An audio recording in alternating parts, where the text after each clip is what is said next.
Hello mọi người, xong rồi nhá, bánh rán xong rồi. Rán xong rồi. Chín rồi.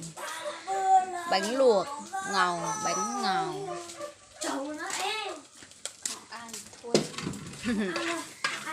Chín rồi nha.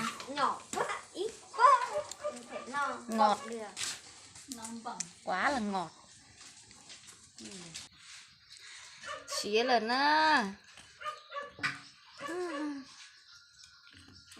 Học lưa.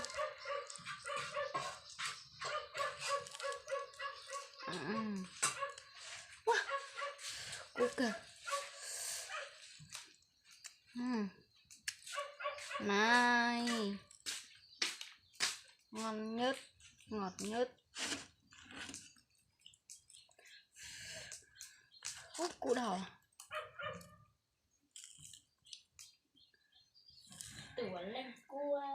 Ê sao rồi chả em? Trở lại đấy. Đi.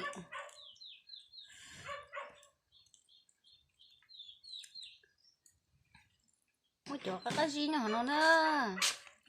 Cho nó chỉ một chỗ màu là cho tụ màu đất đỡ dạng cầu xíu ở cờ đi à.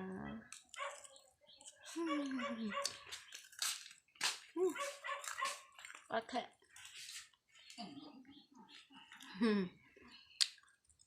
Mày muốn ở mày mày không ai quan tâm mày. Lớp hào no cá hình cái gì hình no của cái gì.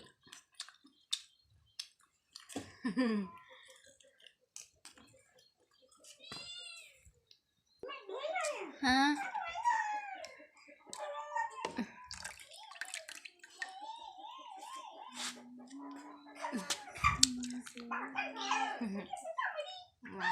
Nết.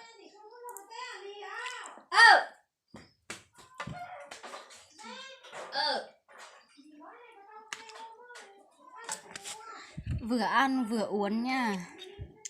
Chợ cua là cái gì?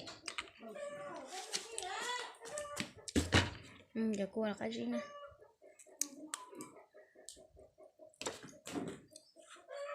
Nè.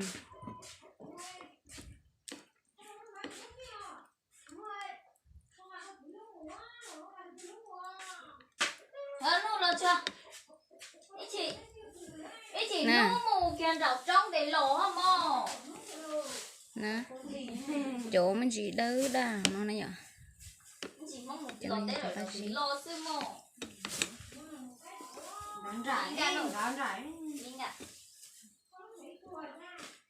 Nè, cái gì? Cô cho nó đòn run ra nè.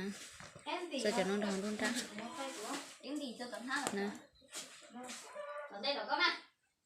Cho nó nè. Để nó thì cho mong bê sư này cho đòn run ra. Cho đòn run ra cho nó là cá chát là nhá. Nó chỉ nó đi nó sư nè.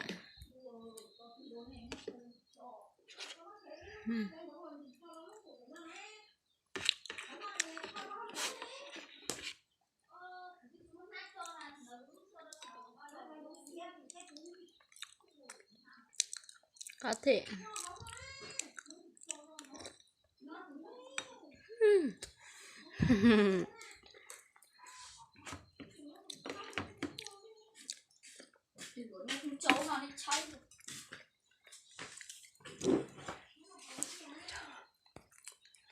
Cho hại